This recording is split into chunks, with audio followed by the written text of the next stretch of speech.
Halston, the rise, the overexposure, and the identity loss of an American icon. What happens when a legendary brand grows too fast without a clear strategy?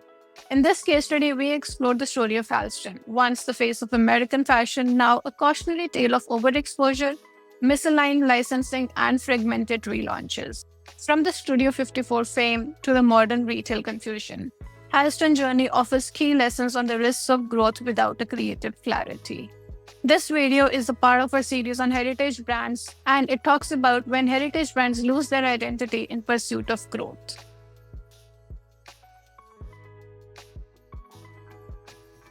Hello everyone, welcome back to our channel and welcome back to this particular video. This video is a continuation of the mini series that we have started on heritage brands, and in this series we are discussing as to how heritage brands, when they embark on a growth plan, sometimes lose their way.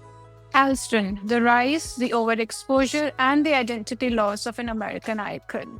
What we are mainly going to focus in this particular case study is as to what happens with a heritage brand when growth goes too far. Few brands have captured the spirit of American glamour quite like Halston. In the 1970s, he was fashion royalty, sleek, modern, and unapologetically American. But within a few decades, the same name became more associated with licensing deals and missed opportunities than iconic design. What happened? In this case study, we'll look at how overexposure, conflicting strategies, and growth without coherence turned Halston from a cultural powerhouse into a fragmented brand. Let's take you back to the glory days.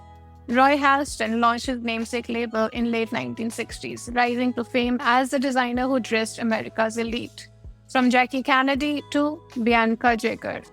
His look was confident, clean, and minimal, a sharp contrast to the European opulence. By the mid-70s, Halston had built not just a brand, but a cultural movement, understated elegance paired with maximum influence. This brings us to Halston at his peak. At his peak, Halston wasn't just a fashion brand, it was a movement.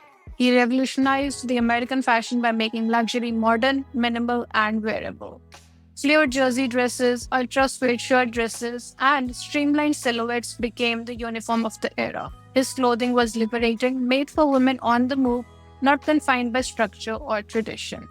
Inside his Madison Avenue atelier, Halston built a creative empire that brought together art, music, and fashion. He was close with Andy Warhol, Liza Minnelli, and Elsa Peretti, and turned the brand into a glamorous universe wherein culture and commerce coexisted effortlessly. By the late 1970s, Halston was generating tens of millions in sales and had complete creative control, a rarity in American fashion. But success came with a cost, and the seeds of future conflict were already being sown. After this, we see as to when the first cracks began to appear. The first signs of trouble came not from poor design, but from bold distribution deal. In 1983, Halston signed a licensing deal with JCPenney to create a lower-price line called Halston 3. In theory, it was ahead of its time, bringing designer fashion to the masses. In reality, it alienated the high-end retailers who ended up dropping the brand, and it also alienated and confused the loyal customers. This was one of the earliest examples of what we now call brand dilution.